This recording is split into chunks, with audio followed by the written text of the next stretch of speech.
All right. Hey Mario, you're top of the hour for our office hours here, so we can go ahead and jump on in with you. How's it going? Oh, it's going all right. Thank you. Good, good. Yeah, so tell me a little bit about yourself. How'd you find your way here? What school are you with? And like that. And I'm with Vista Charter Public Schools. I was actually given your information. I guess you guys went to the charter school conference in California. Yeah, presented at CCSA. I've been presenting at a bunch of them. Okay. All right. Yeah. So got your information that way, and I just thought it'd be something cool to check out. So I just wanted to get a feel for what what you guys are all about and stuff. Yeah, so this is Vista Charter Public Schools. That's you? Yeah. Yeah. Okay, perfect. Yeah, nice. Cool. And what's your role there? Sorry, I'm IT director here. Oh, perfect, man. Yeah.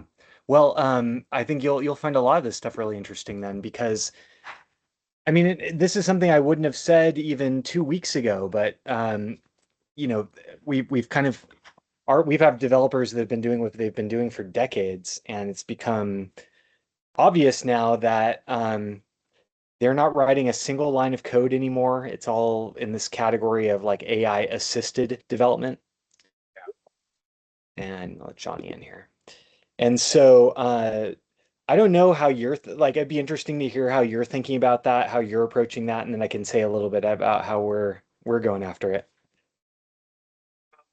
Yeah, well, at this time we're in the beginning stages of AI and what's you know everybody wants AI and oh I need AI, but uh, how do we actually implement it? And that's my thing is okay, what tools do they need? What uh, when everybody says AI, what are they actually talking about? Like what do they need help with? And then I'm trying to correlate with that and seeing what we need and then what we can actually do with it. Yeah, that's a great insight because I used to coach, like, do business coaching for holistic health practitioner, like Ayurveda professionals, which is a medical system from India, but over in the United States, it's practiced like as a vocation. And Gotcha. that was kind of always the first lesson was, hey, nobody is waking up in the morning thinking, I need Ayurveda. Instead, they have like specific health conditions or concerns that they need addressed that Ayurveda may in fact be able to help them with, but they're never waking up thinking I need the how. And so AI is similar. AI is some of the how, but it's not what people need. And I think that's a great way to put it, is basically what people need is in the same way that they're going to a doctor. That's not that they need a doctor or that they need a particular medical approach. Like they need relief for whatever is causing them trouble. So in that same way, that's, I think, the way to approach the different roles at your organization, which is, one framework we have is the like the ABC work for that role. What is their C work? What is the repetitive, low skill, just high annoyance, high depletion work? And that then becomes a target to then remove that from their plate. And now the AI is part of that how. Um, so that they can then be freed up to do more of their at least B work, but ideally like their A work. That's their high value, unique contribution work. A lot of times that's going to free somebody up for more like person to person connections or higher level inquiry, whatever that is for each role. You guys get to explore that, but that may be a like a starting place lens for that question of, okay, yeah, it's not that you need AI, you want your job to elevate, you want busy work to be decreased, and so on. What do you think about that? Yeah, that sounds about right. Yeah, that's exactly it. And that's kind of we started approaching it with our HR department and seeing what we can do with that. But we there was a program that they found that might do some of uh, their heavy lifting work, but I'm still out there trying to find other ways for them to help out. Yeah, makes sense. Well, here, I'll share screen because I've just been working on some assets that are pretty interesting. Um, let's go here. This is within Notebook, and this is like represents a real shift in business model, a shift in like mindset. Why is this shift happening? Well, like the reality is, as I'm saying, like AI assisted development has fundamentally changed the way that we're doing our work, the sort of work and capabilities that we now have. What used to take, say, 3 months and $50,000 to build now takes, more like 3 days and 5,000. And so that's a 10x reduction in Mm-hmm. cost and time. And so that allows a whole different frame of thinking. And so this is the direction I'm starting to think about this, and that we're moving our organization and starting to sign contracts with schools that now look more like this, which is instead of basically having all of these different applications, and we'll do an EdTech profile for a school, and we'll see like sometimes there's 70 plus applications a school is running across their organization. And that doesn't mean they all go away tomorrow, but it is a directional thing that we're seeing and trying to kind of ride the wave towards, which is, charters were built for innovation, software was not. So you've got all these different platforms, applications, and they tend to be largely disconnected tools. So what should be simple becomes fragmented, and schools spend more time managing systems than serving students. Yeah. And there's a toll to that disconnected tech stack, not just the fragmentation, but also the limited customization. You're now, when you're on a platform, you do this thing called like a feature request, and maybe that's something that comes along down the road. Maybe it doesn't. Maybe you've waited 2 years for it. Maybe your needs are different now, and so on. Um, Costs go up because you're certainly losing efficiency across multiple vendors. Some pricing scales are developed like just for like districts, but you've accommodated it because it's the industry standard tool, and so on. There's operational inefficiency because people are now having to go to multiple platforms, they're having to learn new platforms each time, they're logging in different places. And there's really like innovation starts to feel almost like a threat. Like, yeah, that would be better and improved, but then people are going to have to like learn and do this new thing. And so I find schools can even get into this mindset of, yeah, I know we need that, but oh, it's going to be so hard to get everybody on board. And so these are all the things we're trying to go after with this approach. And the concept is go from a product approach to a platform approach.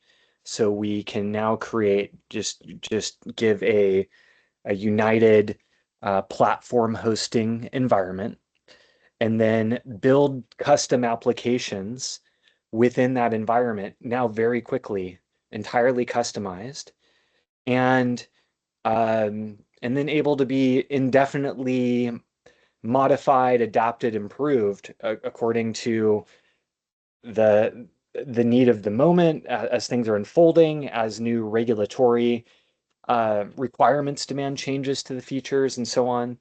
And so it now puts really the school in the driver's seat of being able to kind of own and operate their entire suite of applications, with us providing the hosting environment, the AI assisted the development, and sort of rapidly filling in all the pieces. So it's a really different place. And like we'd in the past thought like, oh, we're never going to touch SIS.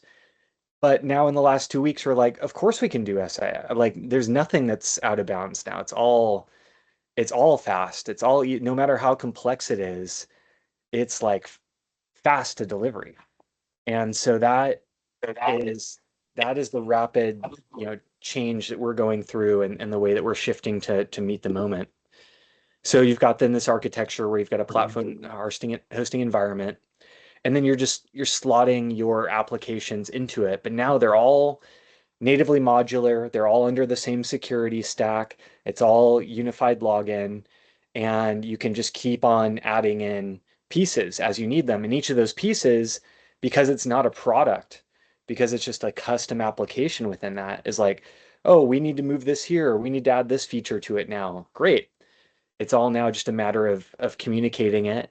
And then instead of it being, like a major investment, it's now fast. It's easy, and it's like by 3 days or a week later or whatever it is, it's like now that's there. It's in. So that's the really interesting change as we're seeing it. You think of it basically as like a Salesforce for schools. You've got your core platform, and now you're just dropping in applications as required. Yeah, yeah. So I'm super interested to hear your perspective on this approach, and yeah, as much feedback as you can. Like I need something from you today also, but I'm happy to also answer any other questions you have. No, it looks like a good approach. I mean, you're right that there is approach of going administrators first. They have one way of thinking, but the actual thinking should be from the school perspective, from the teaching perspective, I should say. Yeah. Yeah, exactly. And now you can start to drop and slot all that stuff in. You start, massively saving money across your tech stack. You're not duplicating, like some platforms are going to have duplicated elements. Things can get entered in multiple places. So this starts to become really interesting, like a new way to organize and adapt. It's I guess one of the parallels is we're watching how easy it is to create increasingly stunning like AI video and like movie scenes and like that. The question is, is the future of gaming and media and stuff very sort of choose your own adventure, very like certainly the capability is going to be there to say, I I want to see this kind of movie right now, and the movie generates, or I want to play this kind of game and now the game generates. So directionally that certainly seems where we're pointed. And so we're doing our best to basically direct our ship where we see this heading, which is that now I've heard arguments on the other side that, oh, the cost benefit around, you know, AI assisted development of platforms and SaaS offers that are currently being used are going to be not worth the cost or not worth the transition. But we're not seeing it that way. We don't see any evidence that there's a clear moat there or that that's truly the case. Certainly, some things are going to be harder than others, and you need a little bit more migration support. But it kind of looks like this direction is coming for most things, and I understand why people would want to protect a SaaS environment. This, especially depending, like we've got SaaS products, but we're starting to think about it differently. So, yeah. Anyway, so that's kind of some big picture and directional ideas around this. Any particular specific problem or challenge you're thinking about? Me, not right now. I mean, I've just given it a little bit of a thought, but I haven't really um, touched upon major stuff. I'm still at the stages of trying to pinpoint what our school's needs are to because they're all over the place. So I'm trying to Mhm. see, okay, what specifically are we looking for? Um, yeah, I mean that's where I'm at right now. I think that's really cool too. That's been another thing I've been thinking about today is so I have like kind of the beginning of a specs of an idea that we have right now what's called our RB Schools like portal, and it's where we do our EdTech profiles for schools and kind of index your full software application stack so you can just see it all in one place, organized by category. And right now that then aggregates with all the other schools' EdTech profiles into an EdTech library. And the value of that currently is that then you can ask the chatbot, hey, we're dealing with XYZ problem, and it can say, great, this is the software category that tends to address that. Here are the applications or platforms that schools, charter schools in our network are already using for that. And then as you drill down into it, here are the actual schools that are using that. So you can connect peer to peer and ask them like, how's that going? How do you like that? But I'm now seeing this again being like an evolution of this being that we do what's called like a quarterly technology review or roadmap.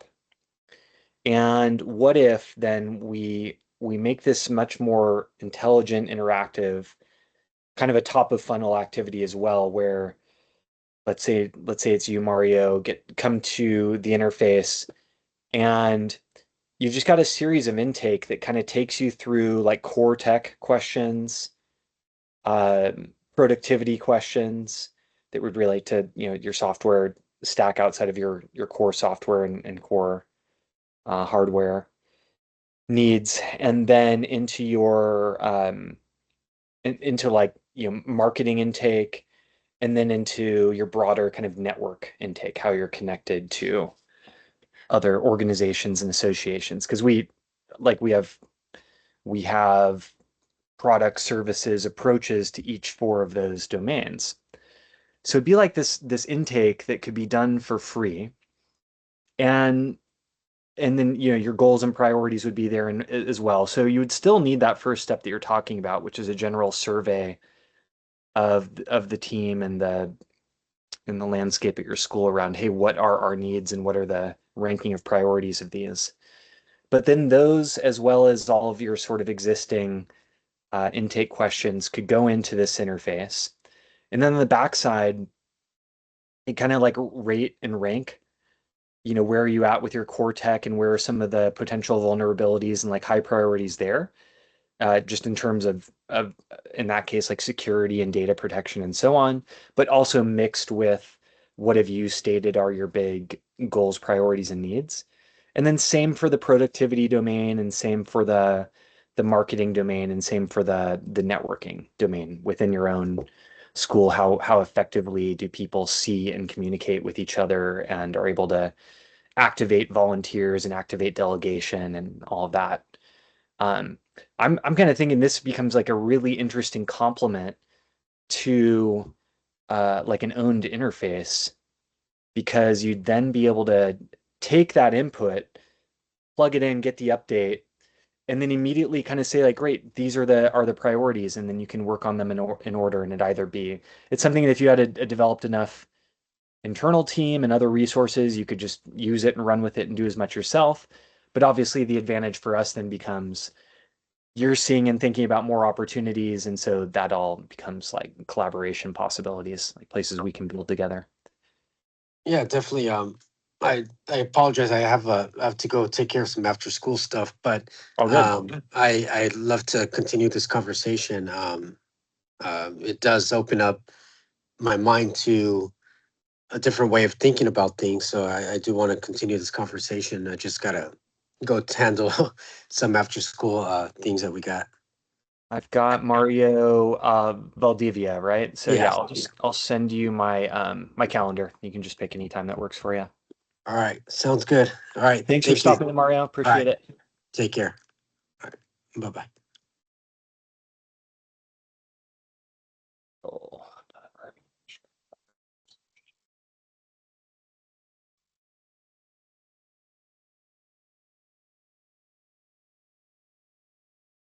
All right, Johnny, how's it going, bud? How's your world?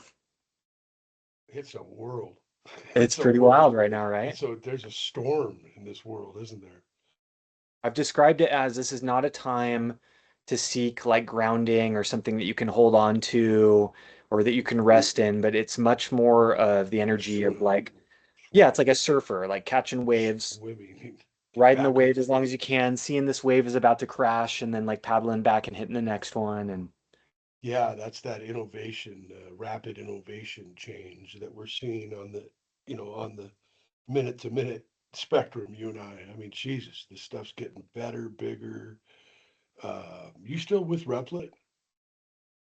You know what? I use Replit for one specific use case. I have a personal website I'll put here in the chat.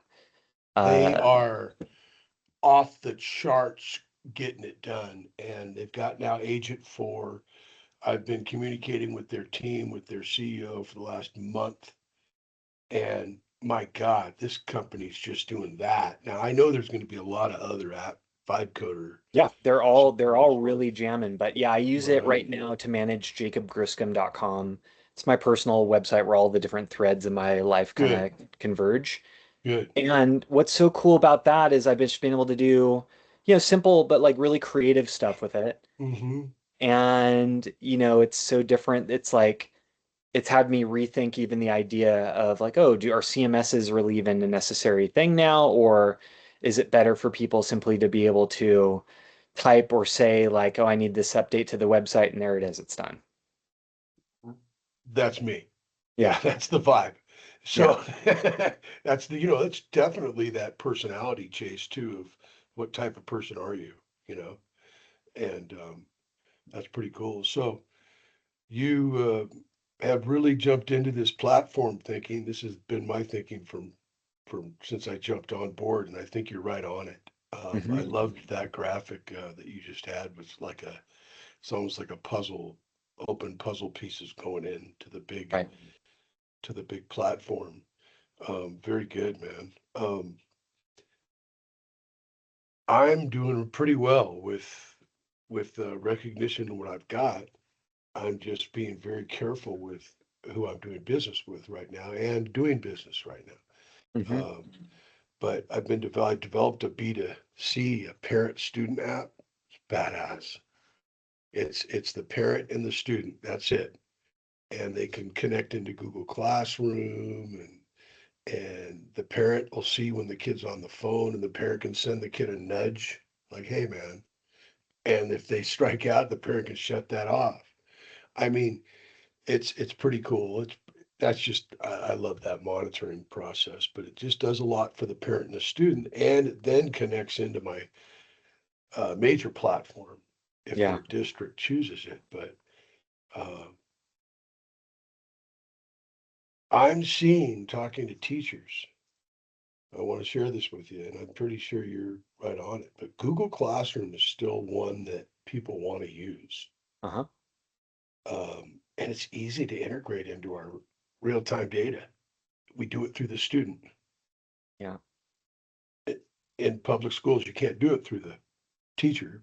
Yeah. We can't, I can't as a business, but it's pretty cool because the student then connects into the parent app the way I set it up, and then the parent gets that real-time data and able to communicate with the teacher through the back door. It's kind of interesting, but um, it's been fun, man.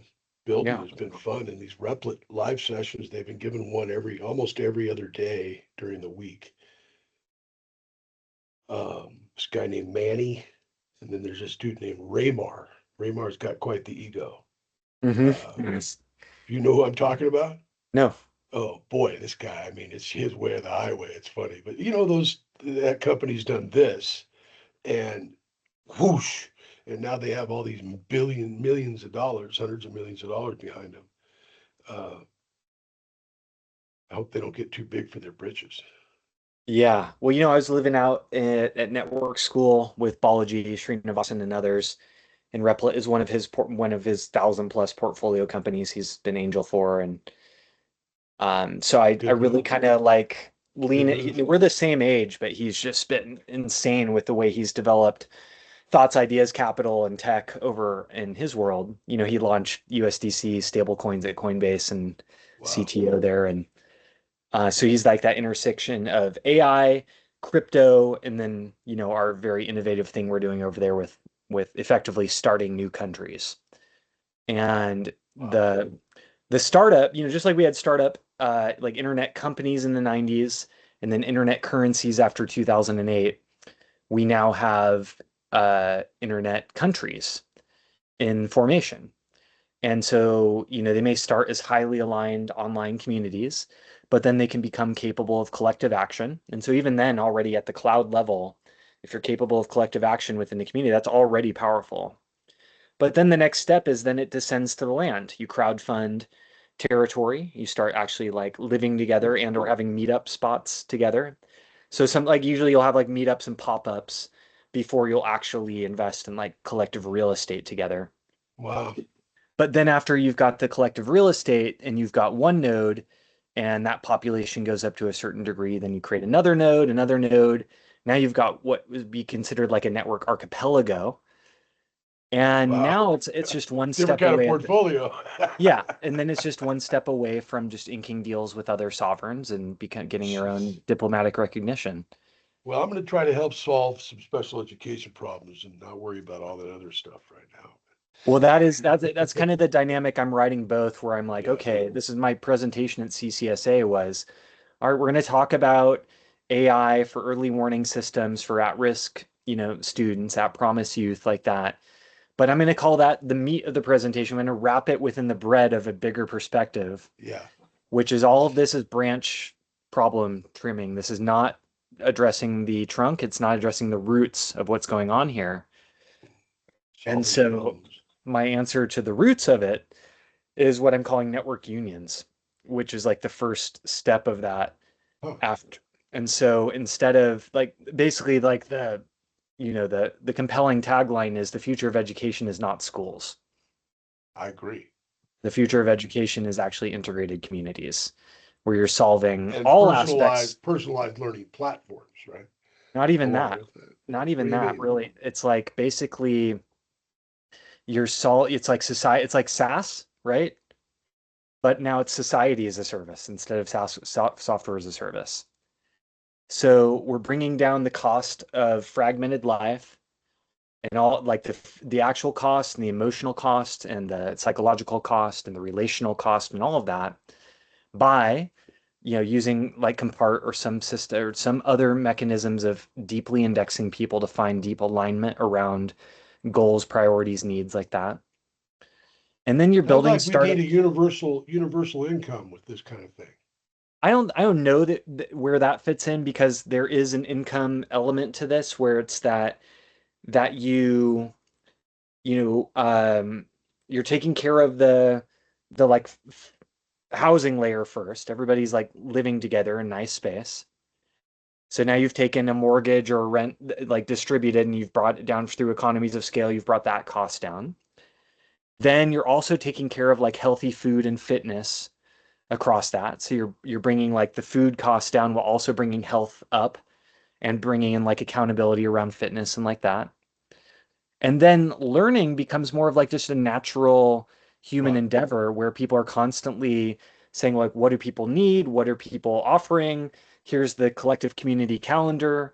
And it can be, X amount of time like in real life in that space. It can be virtual as well. But 12-year-old, there's no reason like that we move out of the industrial model and stop organizing people by just age and geography and Right. instead organize them by interest and aptitude. So Absolutely. a 12-year-old Absolutely. starts teaching the 30-year-old and like that. And if it's enough of a need, probably it becomes a class and a series and like that. So Hmm. these things organically emerge just as part of a natural human system. There's a currency mode within Compart. So you've got comp. So whenever people have like an ask, they're spending comp. Whenever people are fulfilling an ask as a task, they're earning comp. So you're So they're getting off of they're tossing coins, kind of. yeah, but you're getting off of dollar rails without having to move on to crypto. It's just a platform credit. You've got part which gives depth to it. That's the governance token. And so you're building like an economy within it, but you're also building like equity. And I don't mean in like the buzzword way. I mean it in terms of like actual net worth go up Sure. because as you're contributing to the community and building time and space and committing to more time there, your sort of monthly subscription is now also earning equity in Like the I in do the with my kids with in the credit value cards of the when they're community. younger. I open those for them and we bolster their credit score. It's a pool Yeah, of success as a team that helps everybody. A in a lot more sense, people rise in a into sense, more but community. but take it even further to the idea that like as they were more kind of like as they were contributing to taking care of your property and making food and sustaining the needs of the people living on the land, that they're building equity through all of those activities, right? Sure. So and then and they're commit to it. So and then obviously because there's alignment there, people are also building all of their work in the world, their products and services, and finding people within the community for partnerships to join the team needs there. And Compart is really that missing layer because it becomes the digital nervous system that now indexes everyone effectively. So you Right. can then figure out who is the best match around this, whatever the need is of the moment. I mean, I don't know why Six Sigma just popped into my head, but I mean, it's such an alignment of people per their interests and capabilities and things. So I But have hey, a video on network unions. Let me grab that for you so are you can check. you meeting with charters and helping them to build platforms that meet their needs? Problems in our lives. Are you doing that? That need which thing? Well, it looks to me like you're doing a great job meeting with charter schools and Yeah. helping them to build platforms with a menu of an ecosystem. A very, Yeah, this great. is hot off the press. We have like our first school that we, as an existing customer, like moving into this model. But the So way you're I going to need see a this, replet, right? no, we are using a variety of tools that are very low cost. Right now we're using um, variations of something kind of like Cursor, and which is an IDE that allows you to use any sort of platform and gives you a lot of those same capabilities, but cost a lot less than a replet. Okay. And then we're using OpenClaw Yeah. on a local machine. And so we've got a little contained little buddy in there named Tommy, and she is very productive. Yeah. And so, yeah, we're using a variety of tools, but each week we also have an internal sort of best practices meeting because with all of us doing this, we're all kind of coming up with our own breakthroughs. We're all consuming some overlapping media and some unique media around what are other people doing. Good So it's idea. just kind of once a week, do we need to adjust structure here? What refinements? Any It's an other update. tools we're It's swapping? an Yeah, update, yeah, right? that's it. It's an update. It has to happen. It's in you were talking earlier about the rapid innovation change, Yeah. And when we do work as teams, I've had a couple people come in and work with me quickly on a couple things. Sometimes we do overlap or we do miss somebody else's thing, but So excellent, Johnny, man. do you have like 6 minutes? I'll show you this. This will give you Yeah. an interesting. Okay, check this out. The burnout, the anxiety, the isolation. You can hear These this? aren't actually personal failures, but a huge design flaw in society itself. Today, we're going to explore a really radical idea for fixing that design, and it's all based on one powerful premise. And that premise is right here. The source material for this explainer argues that the problem with education isn't the institution. It's the fact that we've completely yanked it away from everything else that matters. Things like work, health, community, and any kind of real responsibility. Right. And this brings us to the absolute core problem that this whole concept is trying to solve, a system that is fundamentally deeply fragmented. So what do we mean by fragmentation? Well, it's this idea that we've taken all the essential parts of a whole life and just chopped them up. We've stuffed them into all these separate, disconnected boxes. You can really think of fragmentation as the villain of our story today, because it's creating all this massive inefficiency and waste. What's really wild about this slide is just how normal it all looks. I mean, this is modern life for most of us, right? We send our kids to one building, the adults go to another for work, the sick go to a third, and our elders go to a fourth.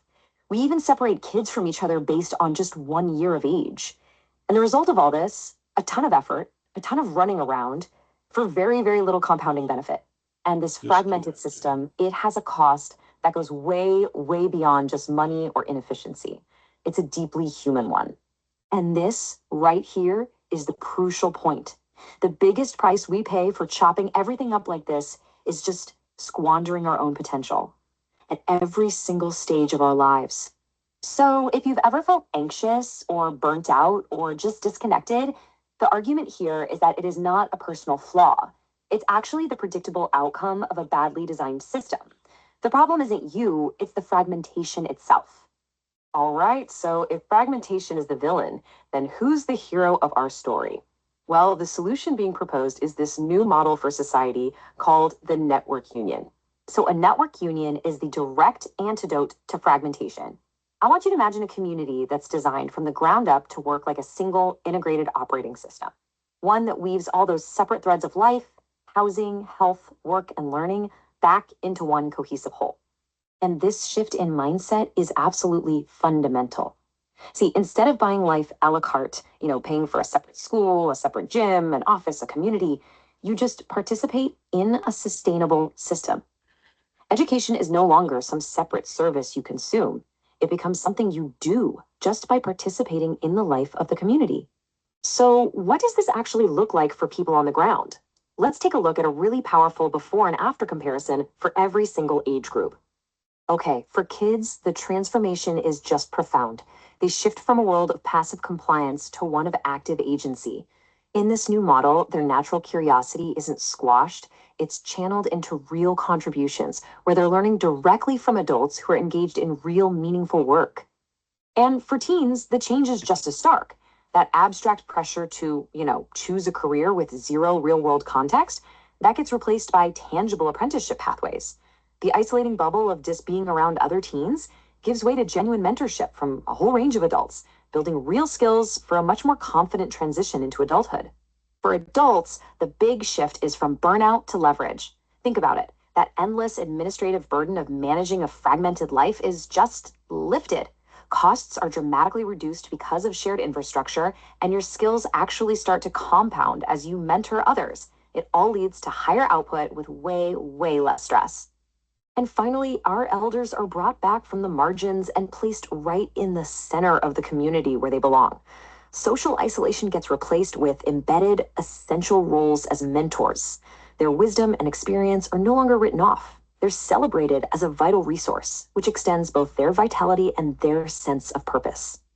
Okay, this vision of an integrated life is pretty inspiring, but it definitely begs the question, how does it all actually work? What's the smart engine that's powering all of this human connection? Well, first, let's talk about the money. This chart shows a sample monthly cost for a family of 4. In a network union, that cost, which by the way includes housing, food, health, and education, is comparable to or even less than what we're already paying in the current fragmented system. But here's the really crucial point. The real value isn't just about the monthly price tag.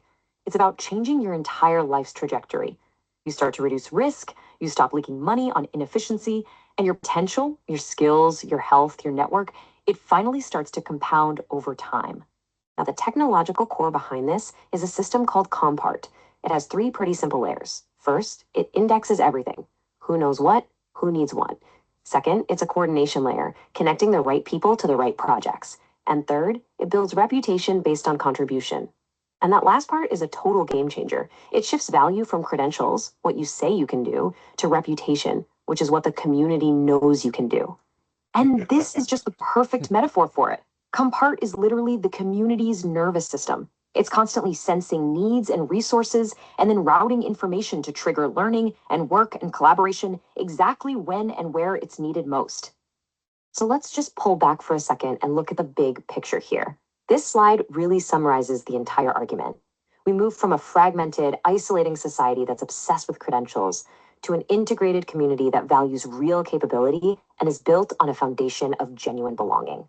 And this is the beautiful conclusion of the whole idea. You don't have to reform education or force people to learn. When you reintegrate all the pieces of life, learning just happens. It becomes the natural byproduct of a connected, purposeful existence. So, we'll end with this question. The source material argues that the root problem is fragmentation. So, looking at your own life, your work, your family, your community, your learning, what's one small thing you could start to weave back together? So that's the big idea, right? So that's how what I'm Wow. I doing with mean, Compart and why I'm spending time over whew, with other people starting new countries, how that fits together, how that threads back to the future of education. when you say starting new countries, Yeah. when you make that statement, it doesn't land softly, Mr. Right. Griff. Yeah, no, It I have a it presentation I do about it, and I'm doing it in my backyard tonight with people coming over for an event that's called Possible, Preferable, and Profitable. So I talk about one, why is it possible to start new countries and show how many new countries have started in the last 100 years that people just typically don't think about. That most countries are under 1 million people, so it doesn't actually have to be, these don't have to be huge countries. Why it's preferable because of the what you're able to do when you basically build from the ground up instead of trying to reform from within, and why it's profitable, how having creating a sort of society as a service, an opt-in society with like one subscription layer for all of society, not only is a great like business model, but is also just a clear win for the residents where they've brought all of their costs down, all of their satisfaction of life up. They're just like leveling up across multiple domains. So that's the argument for starting new countries. Now they don't start as new countries. They start as highly aligned communities. online communities. Then they become capable of collective action. Then they crowdfund territory in the form of like a network union. Whose Then rules do they, they follow? well, typically the way that a business starts is that you have one or more founders with a really clear vision of, hey, I want to build this thing for this reason. Well, societal Yeah, so rules. societies kind of start in the same way. You're within whatever jurisdiction you're within where you're starting it, but But you're like, hey, new societal norms are happening, new rules are happening, new that's right. social order is Yeah. happening. And this is a paramount, this is a giant undertaking. Yeah, but you see, like anytime you go to a country and you know, go through the visa process and stuff, you're basically opting into the constraints of that country. When you go to I, Singapore, I you're think other basically countries run their stuff way better than us. I'm I agreeing mean, with yeah, you. also, but it's like with Singapore, you're basically signing on and saying, like, I know that if I smuggle drugs here, I'm like subject to, you know, death penalty. Well, And that's always so, been the case. yeah, but whatever it is, that's the concept. It's just more at a local Oh, level. you So, assume the rules in which where you are well, until yeah, these new you countries establish themselves. exactly. You have to basically be a guest of whatever jurisdiction you're under while you build up through the archipelago stage. But And so, yeah, but then later on, the big picture is there will be new countries. exactly, that you're either starting from the ground up or you're inking deals with other sovereigns that want to bring in new tech, new capital, new ideas, and they're saying, "Great, you can have this chunk of it. We'll split this off. You've got your own new sovereign land, and now you're there." Because largely, like another big trend that we're pointing out is that the rule of law is like losing right now. But No, the rule of it's the rule of disrupted. It's being disrupted, it's right? being disrupted and by what? What so just like GOV disrupted GOD, right? And Sure. became the new Leviathan of the most powerful thing is no longer God, it's the state. But now Well, what's disrupting the state is the that's network. a matter of opinion, but go ahead. Yeah, Okay. I mean, in terms of the guiding, operating day-to-day things that people live by, the state took over from God in most cases. Now, not in people's interior domains for everyone, but Right. in their exterior, it certainly did. Absolutely. And so then And the next, schools have been shaping people to be con- conform to that. Yeah. that's right. Right. And so then the network then disrupts the state, and the rule of code disrupts the rule of law. And, and that just goes into my kind of four factions model of the world right now: Red America, Blue America, China, and the internet. And Got it.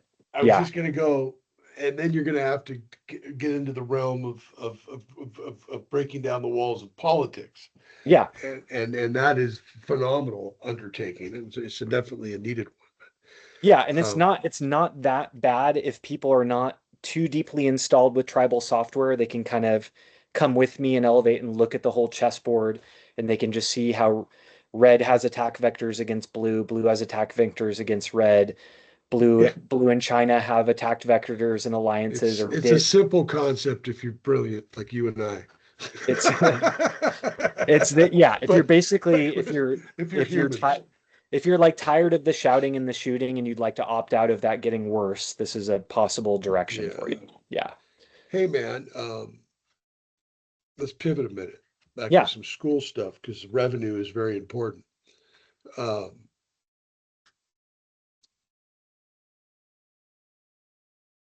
what was I going to freaking say? Flew right out of my head. It'll come back in a second here. But oh yeah, district superintendents are interestingly enough, my followers have been going up 100, almost 100 a day in the last month, Mm-hmm.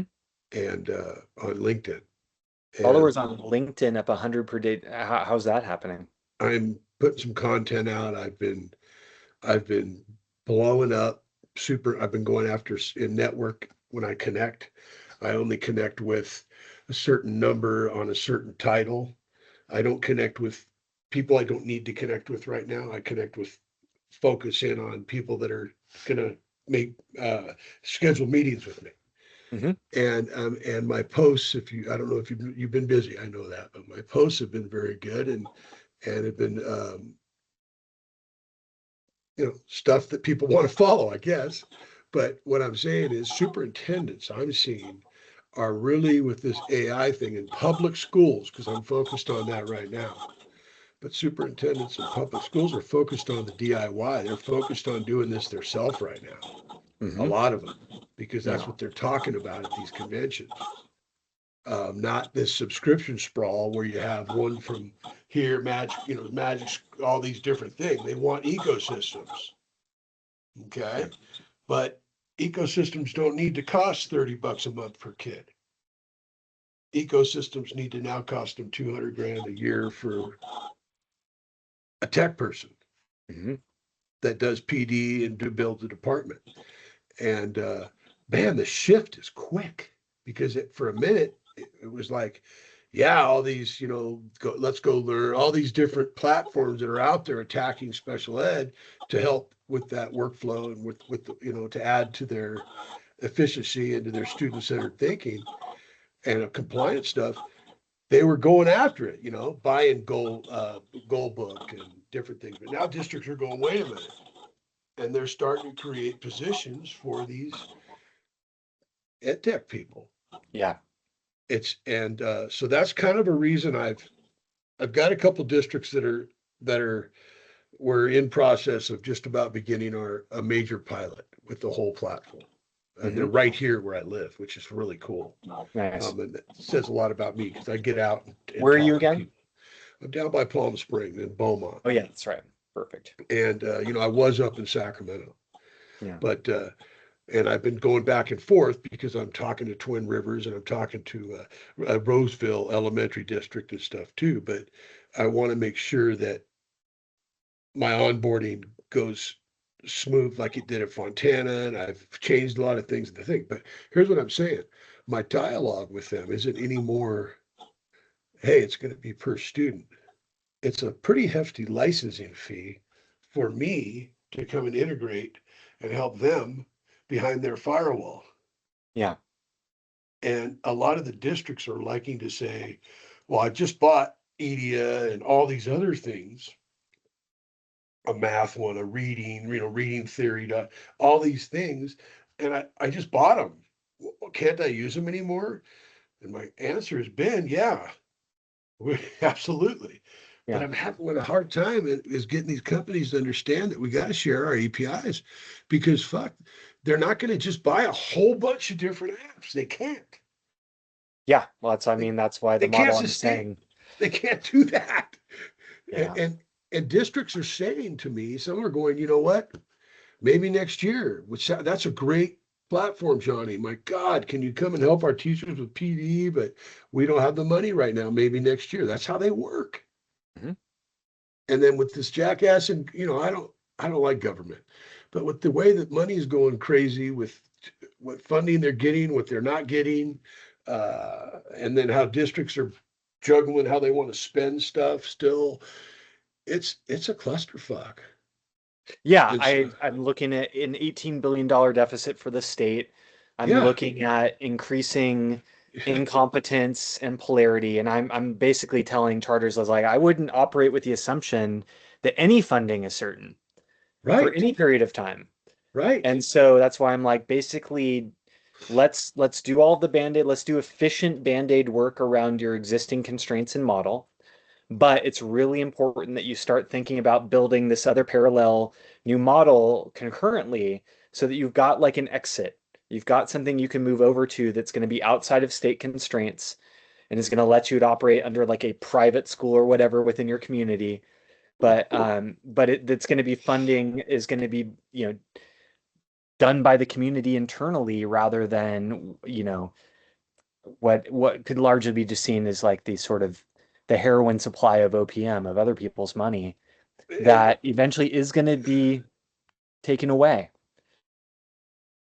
right, you're absolutely right. And so it's crazy because told you I used the word revenue earlier. For me, I've got, I'm telling you, close to 100 districts that I've talked to now, and they're calling me back. We love Johnny, help us, come do some, with this stuff, but we can't afford it yet.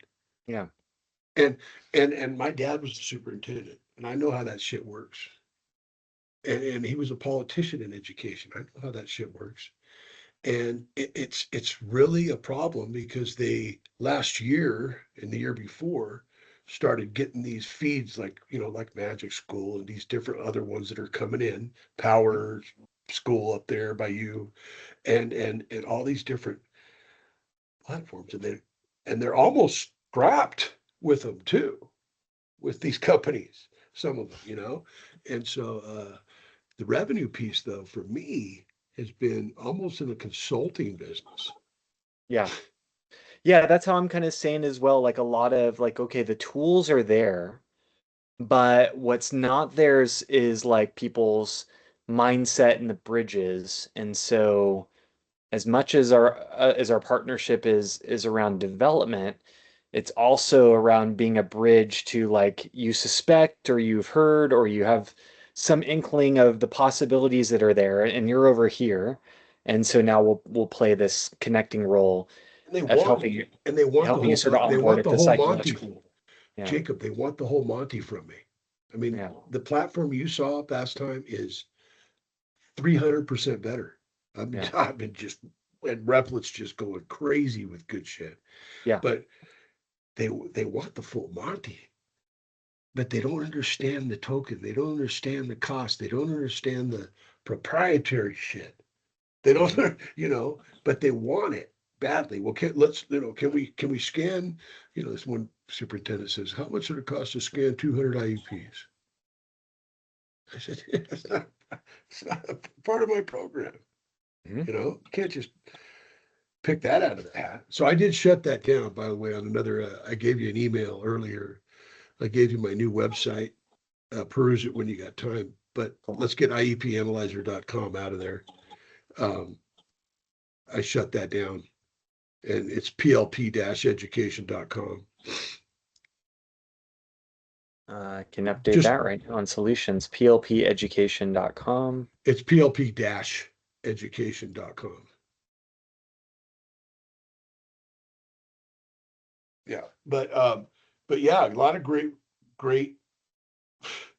I mean, it's amazing. And then this parent app, I've got some beta users right now. I just finished it last week, but All right, this let me put parent, it in. I'm on your solutions page now. So PLP dash. sweet. Education.com. All right, cool. So that'll be And you know what updated. PLP means, right? Personalized learning platform, baby. PLP, there you go. Yeah.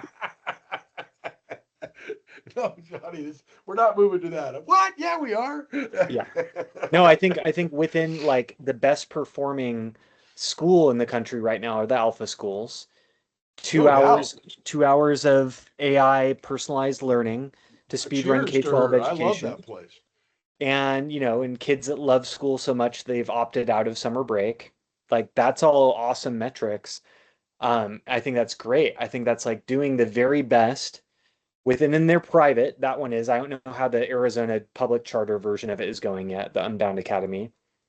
But I'm just visioning also as like, great, take it a step further now. Like now start to make it so that it's not just families with resources, but this is solving the housing affordability thing while it's also solving the American poor health system thing, while it's also solving the broken Wow. education system, while it's Jeez. also solving, building equity in the system that you're a part of.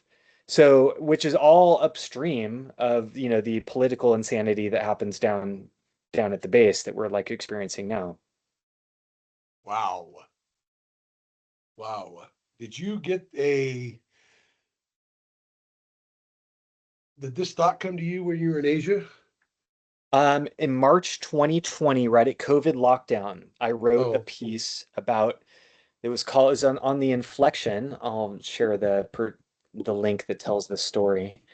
And it was at this interesting inflection point, where I was like, this is an interesting point because this is the first time in at least recorded human history that everyone on the planet is aware of and focused on the same thing at the same time and for an extended time. And so I wrote a piece that was like a very sort of high vision for what's the highest thing that I could imagine us accomplishing within this age that we're a part of, what is considered to be ascending Dwapara Yuga in the this ancient Vedic system, a movement out of the material age into the electrical age. And so I wrote what that looked like, and it basically detailed out the concepts of the network state. And that same week, I put out kind of like a question, like, hey, is anyone else thinking this way? And I discovered Balaji Srinivasan on a Tim Ferriss podcast that same week. It was a 4-hour pod, and I was driving back from Tahoe, so I listened to it the whole way. I was like, oh my God, I found my brother in arms here. He's also approached this, the questions of society with this answer, but from much more of a math, science, and technology capital perspective, where I was approaching it more from the indexing of humans and finding alignment and building society from new premises. mhm. But we had very high alignment and we connected on lines. We were like friends in the cloud first. So he was my first like real close tech billionaire friend, and he's amazing, and I love him. We're both 45. We just followed different paths in our lives, and so then once he launched the network school, which was the actual application of the network state of that book's idea, then I was like, all right, cool, I'm going, we're getting it going. And so I was there for the month of January. I'll be becoming a long-termer and bringing more people over so they can get like a lived experience of what it is to be a part of a startup society. Huh. And basically that startup society is like the incubator for all the other startup societies. And we have 140 or so on our dashboard that we're tracking around the world and supporting and helping them at whatever stage they're at get to the next stage. Wow. And so this is already a movement with a lot of legs. It's got the most capital behind it that you can imagine because it's got the Bank of Balaji, which he's a multi-billionaire many, many times over and has been early to everything, and is also tapped into he's got massive distribution, massive respect throughout, tech America and tech internet I have no broadly. idea who you're talking about. Yeah, so check him out, Balaji Srinivasan. And then the Spell co-founder, that. Balaji. That's all you really need. He's the most known Balaji out there. And then the co-founder, Donovan Sung, he was like early at YouTube, Spotify, and then he went over to Xiaomi. Do you know that company?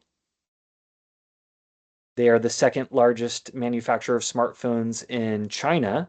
And within the last 10 years, they decided they were going to make electric cars, and they fulfilled on that. And they've now made the most high performance electric cars in the world. And so he's tapped in. The owner of Xiaomi is the richest man in China. So now you've got access to all of the Chinese capital, all of the tech capital. It's just we're like infinitely funded with our foundation behind this thing. How's China dealing with tech in the classroom? I wouldn't be able to say a whole lot about that. Okay, My good. son is going to be teaching and living over in China for a year starting in the fall, so he'll be able to comment more on that. Okay, keep going. Sorry, I bird walked that. So that's it. So that's the network school. So we took over basically a what was kind of like a ghost island. It was a man-made island that was built off the about 45 minutes out of Singapore and Malaysia in a special economic zone by Chinese, but the CCP then made some restrictions on how much the Chinese could own within Malaysia there. So that was this massive project that was set up to be able to house like 250,000 people that then had become kind of like a ghost island. So now it's actually regenerating that local economy by building our startup society there. So it's basically control of a whole sort of full 5-star hotel. So you have these awesome rooms, awesome apartments, great food. We've got a Stanford style gym and collective fitness, and fitness is a big part of the culture there. And then all of these awesome courses that people are offering from all different angles that you can go to as much as you want to. You can offer your own. Like a living And retreat. yeah, it's basically you're living in the sort of thing where people go off to compartmentalize and they're like, oh, this is awesome. We should do it. It's just like, no, just live that way. And so that's what we've got. The population's up to about 500 there now at any given time. So 1,000 will be the next milestone. Up around 10,000, we'll start to create like another node in Dubai and New York or Miami, wherever is like a favorite. New York, probably not, unfortunately. But like Miami could be good, Austin could be good, Dubai is certainly great, Bangalore would be great, Tokyo, lots of places. And then we're also just constantly eyeballing places like Palau, places like Japan that have either a lot of land that's not being used, that they would like to bring in more tech and capital, and they're already kind of crypto and tech friendly, or like How are Japan these where they've places got, policed? well, Malaysia right now has its own, it's under the Malaysian security system. Palau has, is a small, it's a multi-island country and it only has a population of about 50,000. Um, and so, it's basically, it's one of the interesting questions as you go to full sovereignty. It's probably going to involve a lot of like private keys on drone swarms for protection. It's probably going to involve alliances with whatever end up being the larger military powers. We'll have to continue to play that out, but obviously the big hope for this age is that we get past this stage where we're like competing with each other and we just actually work as a human Right. organism competing against, Like a lot of cultures do. yeah, well, competing against time and nature and the actual real threats to like our civilizational survival. While also having to, obviously there'll always be bad actors within society that have to be policed and managed, and people at lower stages of development need more constraints than as they go higher and so Well, on that's like all that. part of your indexing, though, isn't it? It is a part of that indexing. But the idea of it right now is not so much factoring that into security systems, although it certainly could be used for that. But right now it's simply to find aligned networks, and then for people that are already in networks together to find deeper levels of alignment across multiple domains of life. Cool, man. So yeah, have you onboarded to it yet? Compart.network? No, Oh yeah, I don't go know. on, create your free account, unlock your integral profile. You can start adding any networks that you're a part of. Compart.network. .network. Yeah, The whole word. yeah, That's good. I like a whole word after that dot. yeah, Wow, that's crazy. It's crazy. It's cool. yeah. It's crazy. It's like, Super whoa, cool. yeah, wait a minute.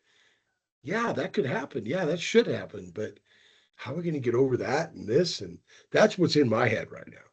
As Hmm. a 61-year-old man that loves people and wants everybody to get along and help each other. Yeah. I'm I kind of look on at, like a dual track right now. I'm doing what I can to yeah, depoliticize people at home and fortify at home, while also building some exit nodes. And my three areas are Dubai, Thailand. Depoliticize. Yeah, You mean, let me ask you if that would mean, let me try. It's almost like a humanity way of thinking with common sense too. No. it's definitely pro common sense. It's definitely pro good governance. It's definitely anti ideology. It's not woke. It's not Right. MAGA. Right. It's not any of the deep poles. It's It's not basically left or right. It's it's wherever you steer. it's it. looking at the need of the moment and the scale of the problem. It's addressing sort of like history in terms of, you know how like Pandora used to have this thing called like the Music Genome Project, and that was built off the human genome. So I've had this idea of like, oh, we should have a history genome so that for any moment you could say, okay, you want to change this policy? Okay, what were all the other times in history that most kind of rhymed with this one? And what are the lessons around what choices were made then and how that went? Hmm. And then, okay, if we change that policy, let's also project it forward. These are the likely outcomes. And so it's like a different way to approach governance where you still have it's like the three bodies of government in that sense are like a deep understanding of history, a history genome project. So you're taking all of past history as like lessons.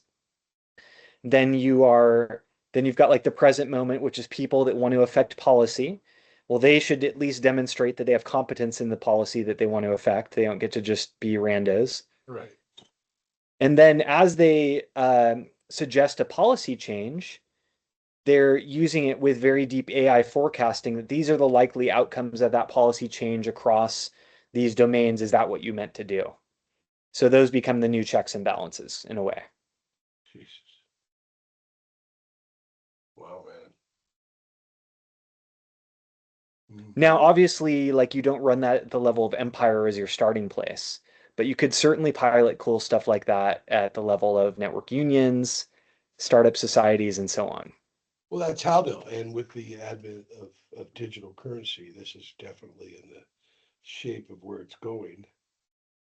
Yeah. Um, So we need kind of both right now. Unfortunately, Asia is largely ascendant right now. The West is largely descendant.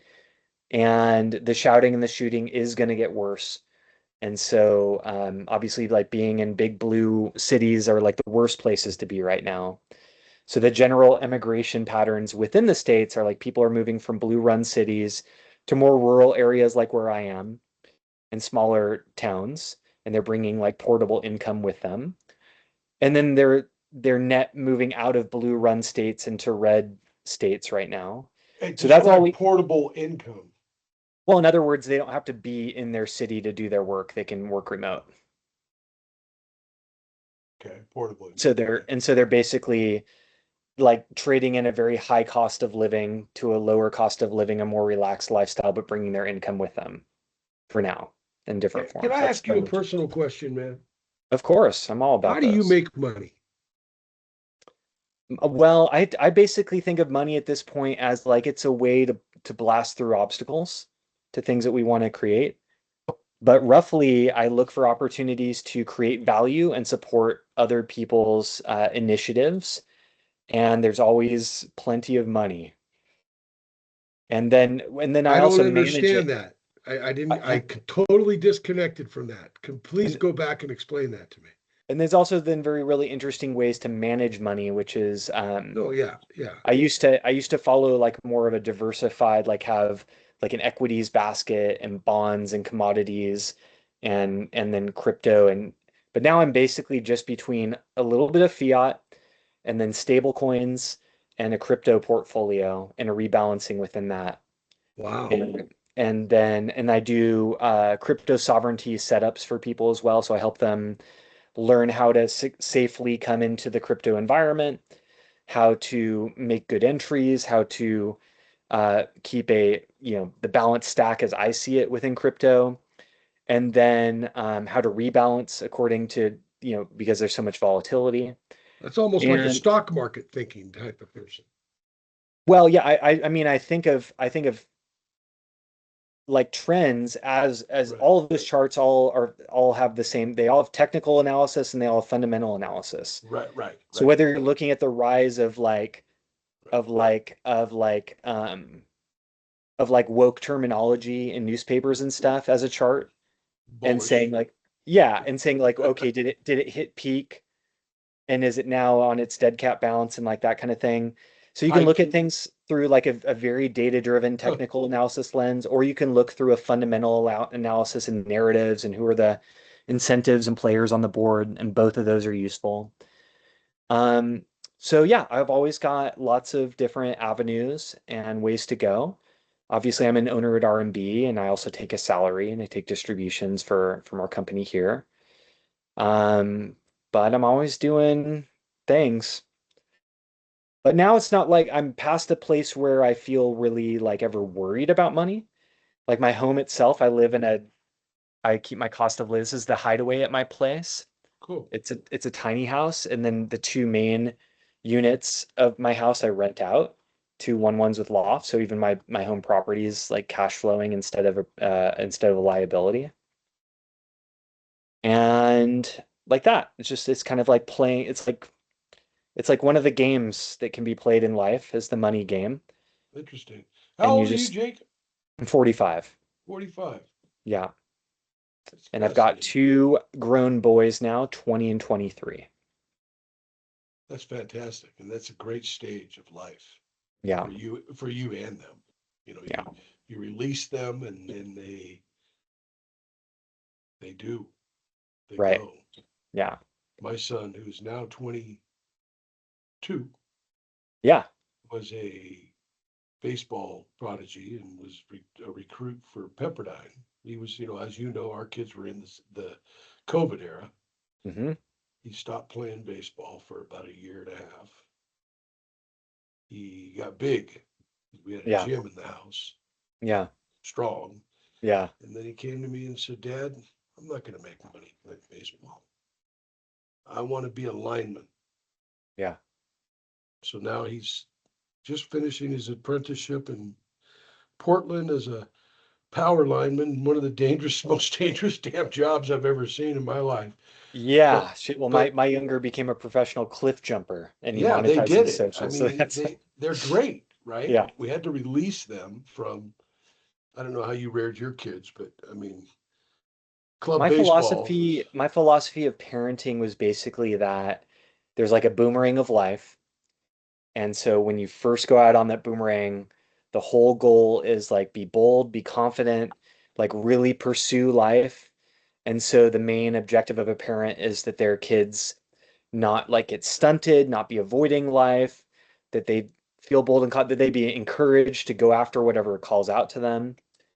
And then, if somebody does that stage of life really well and doesn't like hide from their own life, then there is a point where that boomerang starts to turn a little bit and you start to notice like the repetition of just, going for your interests. Maybe you've had some kids or other things that have kind of tricked you into having to think about more than yourself.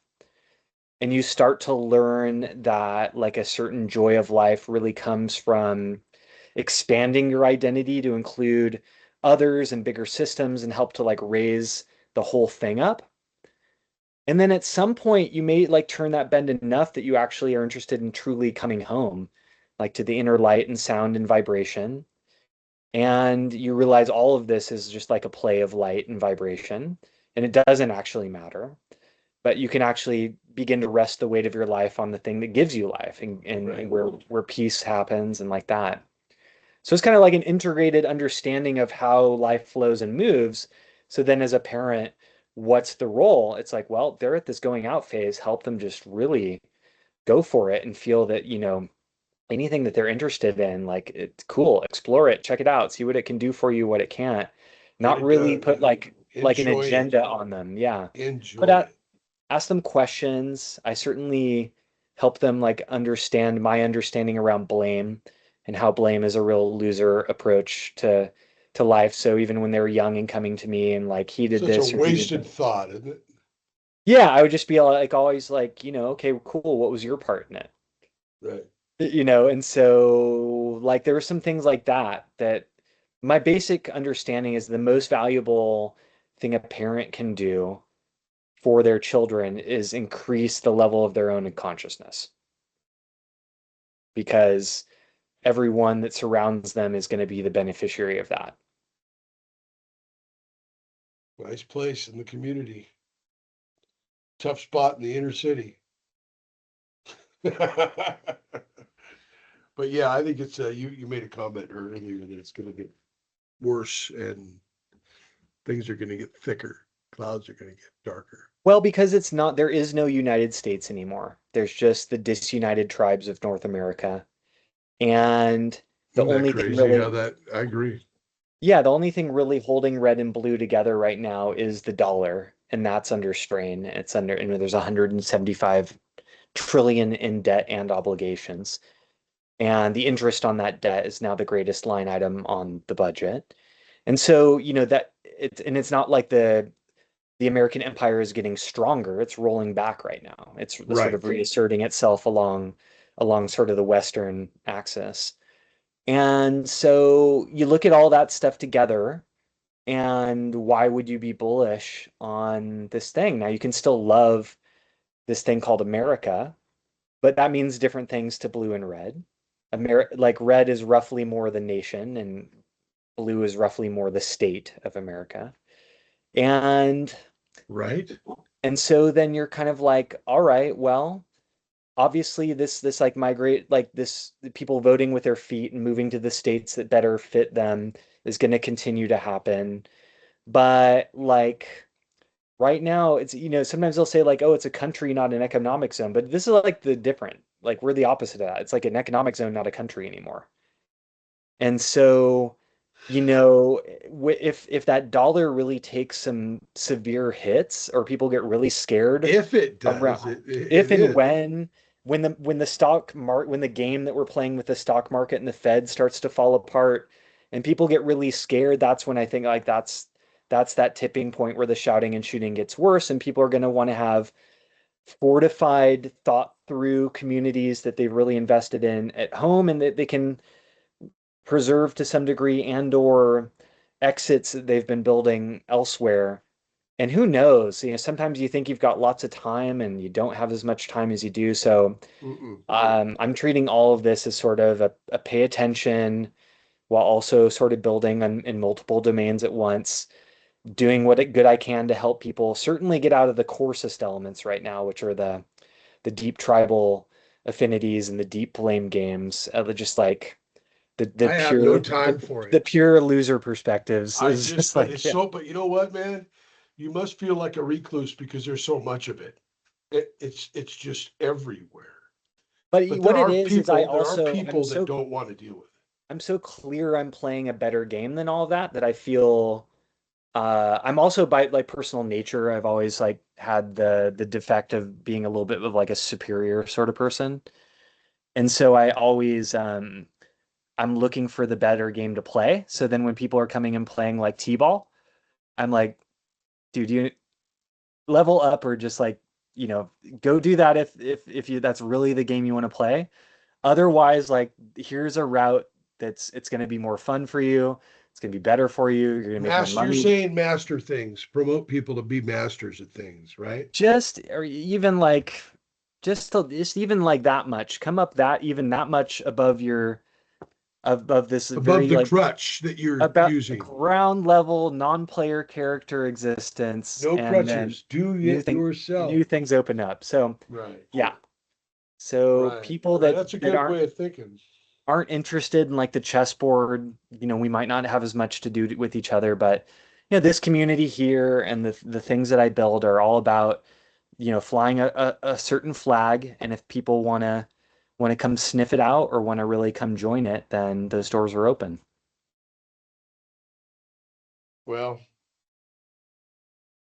revenue is being a retired guy and stuff. I look at it and I go, God, I would like to leave a legacy in public education of helping to create collaboratively create systems that help students learn about learning and go wherever they're going to go with that. Alpha school, Yeah. And and I try to monetize that because you have to. I Yeah. have to monetize stuff because I have to pay, Yeah. I'm bills. just I'm probably aligned with a lot of your ideas around how to improve education and with AI.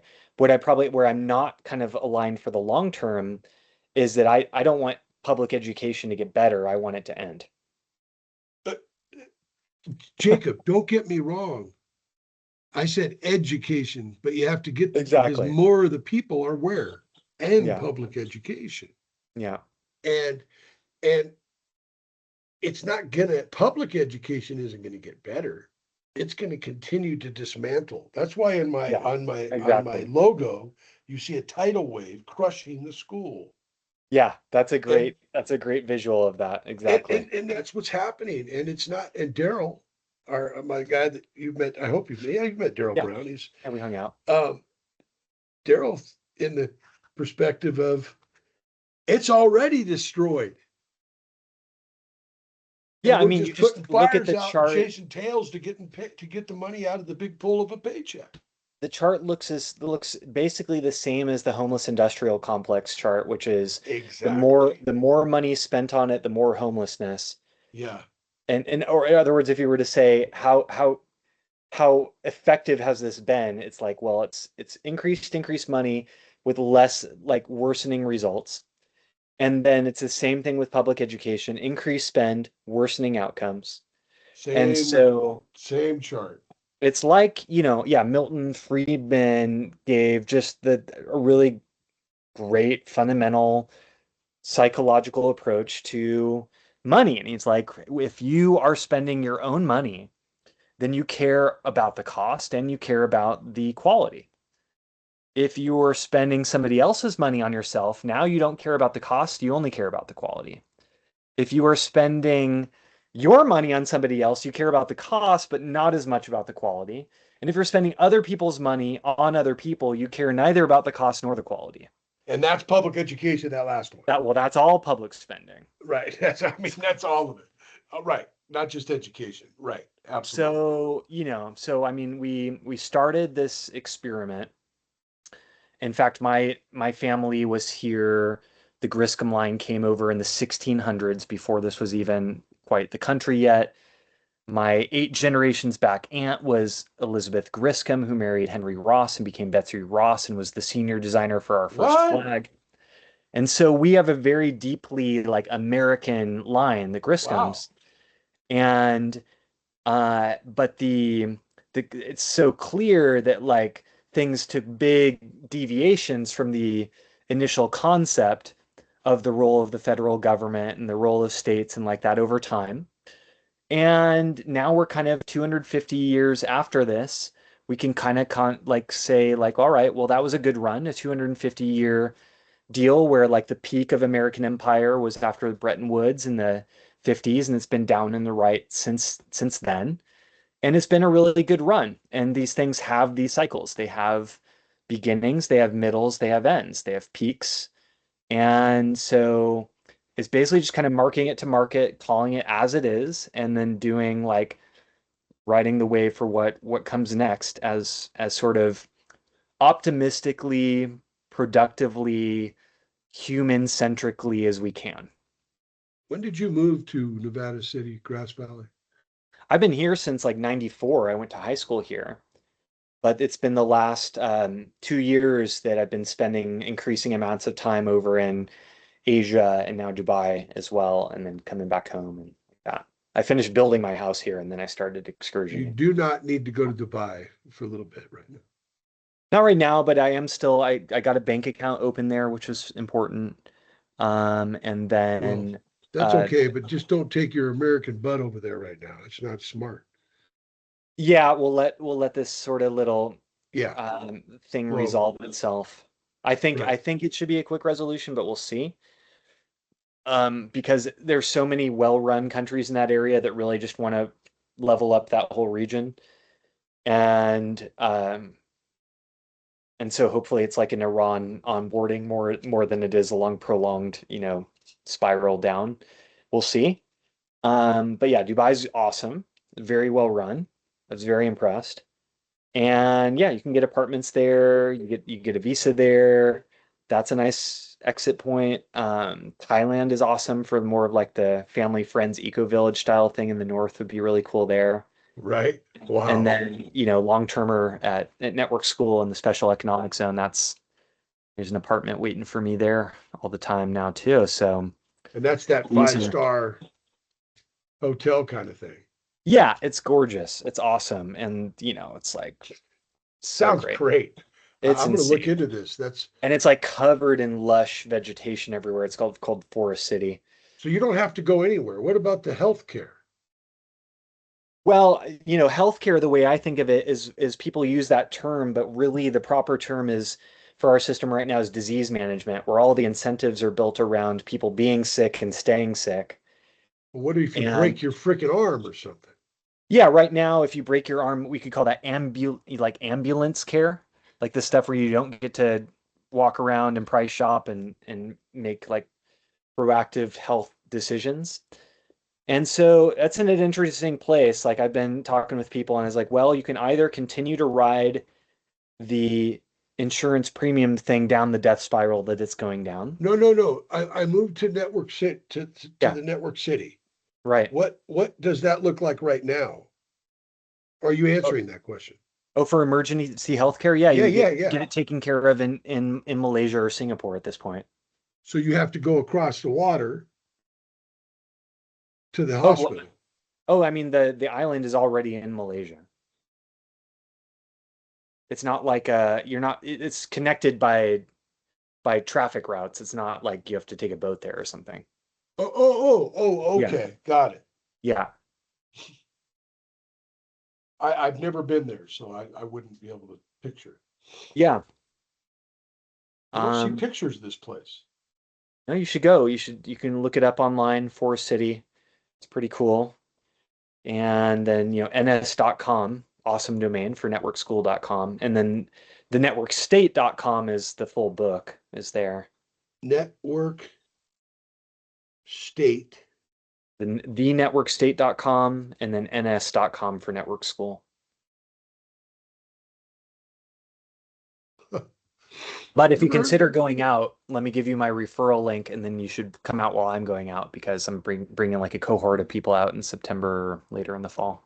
So you could essentially, it's a very peaceful place to be. Yeah, it's both peaceful as well as super dynamic. Like incredible, what It's we what call you choose it to be. dark talent from all around the world. A lot of young people, certainly more men than women at this point, like more pioneers. But also early families are out there now too, and childcare, and like When we you got say all that. young people, what do they discriminate against us elders? Not at all. It's just that there's a lot of talent from India and China and a lot of other Got it. places. I would say that sort of median age is like mid to upper 20s right now. Wow. So yeah, me being there is 45. I'm like in like an elder role there. And is there poverty? Not there. Because what that person that, let's say there's that person that doesn't produce or doesn't, how do they, Well, they'll for have for their your part. entire cost of living goes down to $1,500 per month. That's your food, that's your housing, that's your community, that's your education, and you're just deeply networked with all sorts of opportunities. So you're either, again, bringing work that you already have and just doing it there, or you're plugging into new ventures and needs there. We have a platform. So the tagline is learn, earn, and burn. So learn is like the learning environment, and then also like they're gonna have actually like curriculum to roll out there that's around core tech stuff and keeping up to date. Earn is around similar ask and task environment sort of stuff and opportunities to plug in with new ventures and startups and get paid for this and that. It's ask Um, and task. That's the first time I've heard that. that's the name I use for Uncompart. That's the marketplace, asks and tasks. Got it. And then the burn is like the fitness element. Like so we're all eating like Brian Johnson's like blueprint style food. really healthy, longevity-based food, and we're working out together, and just it's a very active, like Where does this encourages food staff. come from? Malaysia, So within it's the local. communities, they're going to have people that are working the farms. Yeah, exactly, exactly. It revitalizes like I said, it's like bringing life back to this whole ghost island now. All of the surrounding like businesses and infrastructures are coming back to life around this. People are Really moving. good soils there too, I hear. Well, yeah, yeah, Great. awesome food.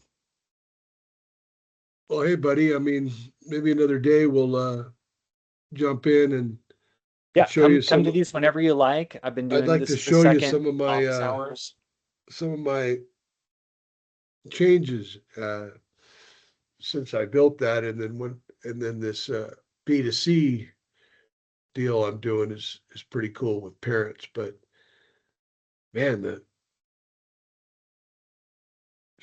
public school districts they're hiring more fucking administrators than they are teachers. Well, because it's similar because the incentives, just like with the homeless industrial complex, the business model becomes more failure, more funding. And within public schools, it's like more regulation, more admins. What the hell? I mean, So it's just like it's a graft, and people don't think of but it that there's way. nothing for them And to it's do well, it's just I in mean, in that role. it's But it's not because people are like I mean they're rational actors. It's just the incentives are malaligned, and so the direction keeps right, sort of going in the same way, which is more spend, more regulation, more less admin. It's dumbing more down more society branch treat, cutting, worse and outcomes for students. kids that get out of school with a degree or that can't read and they get out of school and they go, okay, where do I get something? Give me, Yeah, give me, give me, give me. teachers as like caretakers instead of a real transmission from Right. inspired mind to inspired learner like that because because it's compulsory. Neither one actually wants to be there. Because it's compulsory. Yeah. So you have to have opt-in. And so that's one of the big, problems with Yeah. a large state is it can restrict or create a lot of constraints around opt-in, opt-out. So, but like a software like SaaS, like software as a service is now society as a service. You can opt in to the degree that it fits, it meets your priorities and like that for as long as you want. The longer you're there, the more equity and reputation you can build. But then you might be at a different stage of life or different priorities or different value sets. And now it's like, well, actually, that just in the same way that you would switch software, you can now then switch societies. Pivot. Completely Yeah, different topic. What do you think about McKinsey price? Off the cuff. nothing. I didn't frame that question right. Good answer. What do you think about the mission that she's on with Alpha Schools? And I love the purpose, the intent, the strategy, the thought process. I love all that. Mhm. It just seems like it sticks to me. I guess what I'm getting at is it sticks to me as an upper class option. Yeah, I mean that's what the distinction I was making. That's for like resourced families. The one in Arizona that was following that model was a public charter school, so I was more curious about how well that's going. But I think the North Star there is not bad because it's like they're Right, saying it's only 10% tech, it's right. 90%, incentives and motivation. And one of their key like important metrics is do the kids love school? Right. And Have they found their niche? that is much more in the direction of the sort of questions that need to be asked. Like, I mean, I'll say it this way is like just like the FDA. can ascribe a certain amount of like success to preventing some amount of like drug and surgery injuries or deaths or whatever, right? Okay. But what's not being measured is all of the deaths and injuries that are being caused by the FDA, Right. preventing The things to be from collateral damage. being able to be experimented, tried, and so on, and come to market, preventing like small upstarts for being able to be innovative because the amount of capital you need to go through even getting a drug like favors incumbents and so on, right?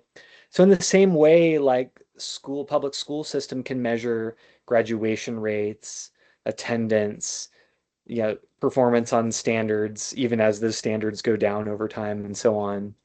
But what we're not really doing an honest assessment of is what's the damage to individuals and society as a whole of putting people in public education in the first place. Right. Right.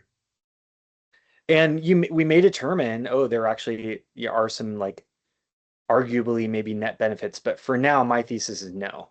My thesis is that humans come out with learning as such a natural element of human capacity, and that when the first exposure to formalizing that is like compulsory, top down, they may or may not fit into all that. They now develop an aversion to something that should be so fundamentally joyful to do as a human, which is being like a learning machine. Therefore, the That chaos we're experiencing in the world. Yeah, Right. so Exactly. now it's like, oh, learning sucks and who want, or it's work or it's this or that. So, And then they so get to the ignorant stage and where they yeah, just don't know much. so I described it as the North Star is limit wasted human potential. Right. And my thesis about how to best do that is the compartmentalizing of life, education, and work. So anything that does that even to a little bit, I'm like more bullish on it than not. But Right. my picture is how do we do that as entirely as possible? And And be then able to sustain. Yeah. Yeah, and then the software solution, the platform that I've built is now aligned around, well, how do you actually index people and networks in such a way that you can light up those alignments and connections more with more facility? Cool. So yeah, get in there, unlock your profile, start exploring, let me know what you think, and then you can use your referral link to onboard others. It's all free, but you'll earn comp in the process. And then as you decide like which of your networks that you control that you might want to like onboard first, then I will dedicate time to do like an onboarding with you and other members of that network. Because what we need at this stage, at this early beta stage, is like users and use cases and people telling the stories that make it immediately practical and understandable through real life examples. Um, because this is a brand new category of software. People's minds don't yet understand even what it is. Right. But so that's what we need, the examples. We need the use cases. I'm kind of in the same boat. Yeah. But interesting, man. Very interesting. All right, brother. Well, I'll it was Mario. Mario was the IT director at Vista Schools. Oh, here, and I forgot, I didn't post this. I'll post this in the chat. This is you can open this before you go. What's This was, Vista? they're just Oh, in San public charter Diego. there. Yeah. Check this link out. This is the story and what I I wrote back will. in March 2020, I like and then that. how it ended up having alignment with Elon's vision of a sustainably abundant future, and then Balaji's authoring of the network state and the idea of starting new countries. So sustainably abundant futures. Yeah. That's everybody got the same amount of money. Well, it's almost like money is like a tool that we outgrow. But what we grow into is working together to sustain healthy life and joy in our life. That's right. So the new currencies become your longevity, right? Because the amount of time on the planet is valuable. Your energy and your ability to contribute, your ability to perceive and operate this very subtle and detailed hardware that we've been given that is, we've really only scratched the surface of what it can do. What Like we're happens very to advanced. people that, like my mom, get dementia? Yeah. Like we should be done with that. That's for sure. We should be done with all of the cancers and all of that stuff. We should be done with Uh-oh. competing with each other. We should be done with war. We should be done with hunger, starvation, all that, um, and just be able to be like start moving up the actual vertical stack, which is becoming like a finer human being, being able to perceive finer realities, being able to, just like the rishis of old, just like Right. has been written during other ascending ages, where you saw what people were capable of as they became finer and finer.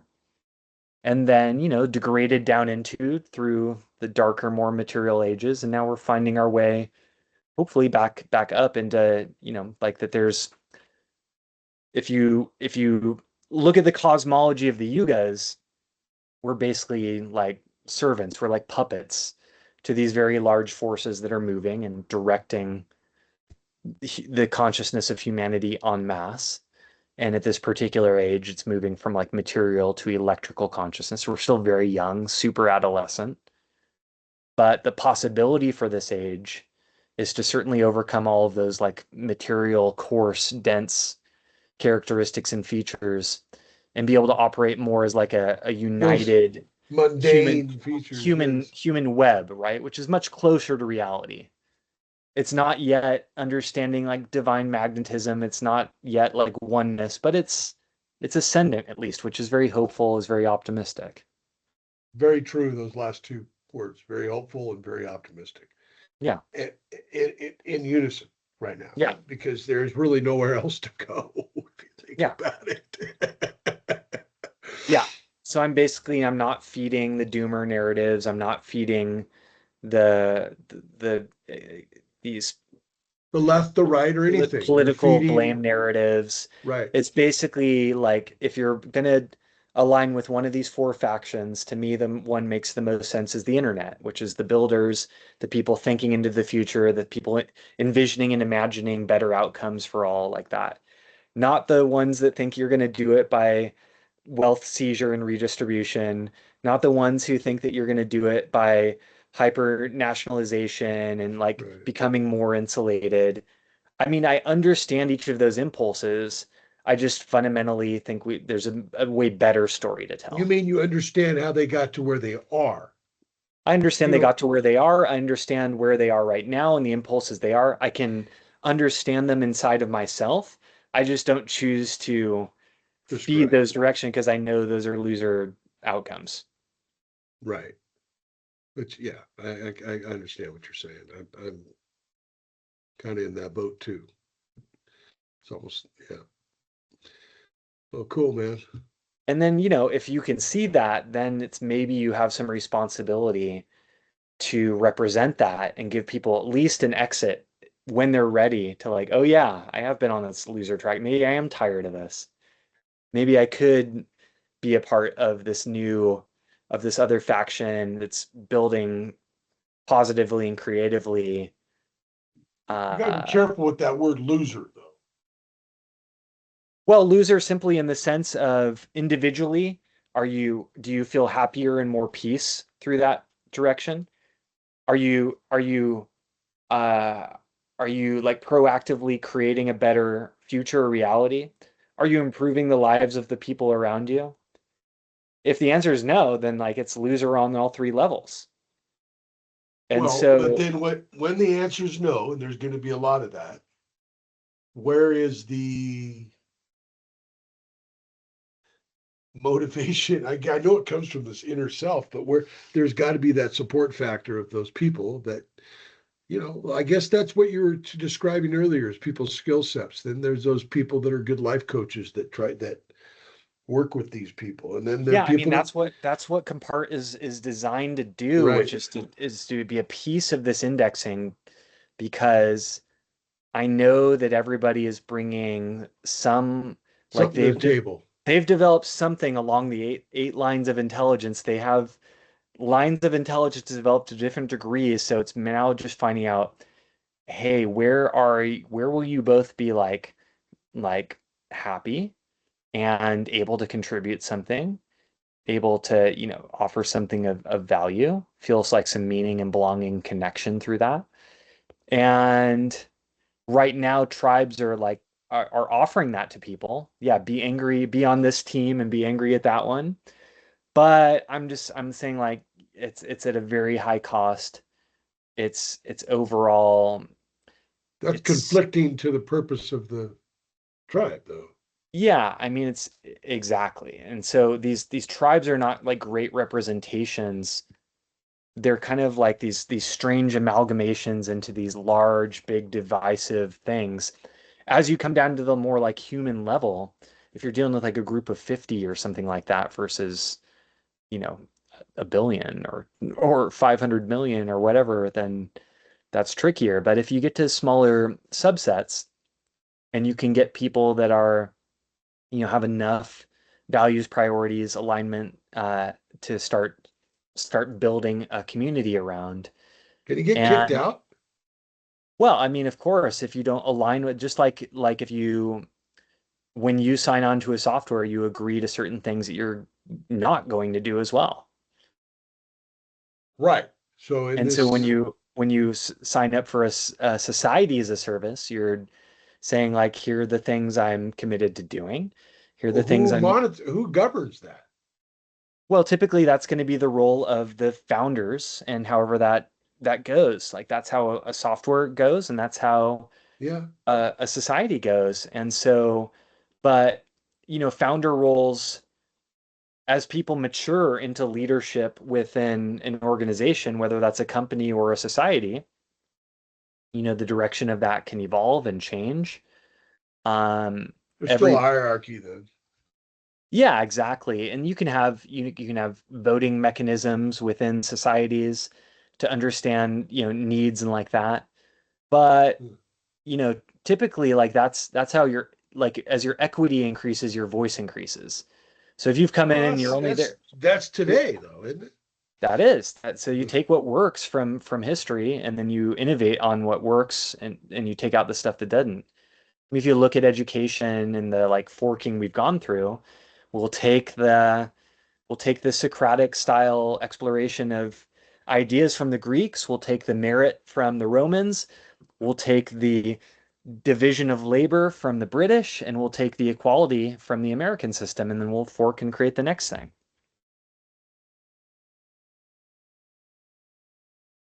I can't say anything to that. That's fascinating. That's very good. All right, buddy. Well, thank you, man. You bet. Good good to have you back safe. And what's the weather up there? Is it pretty nice?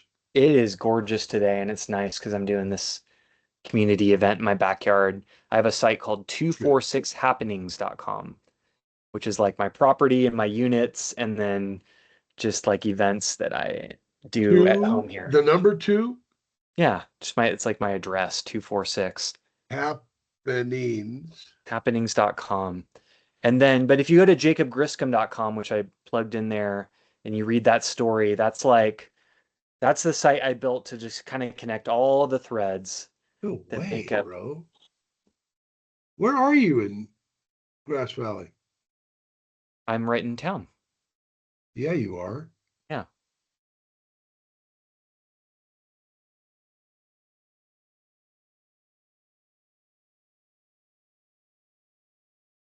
Oh, pitching, man. And are they're all long term, not short term rentals?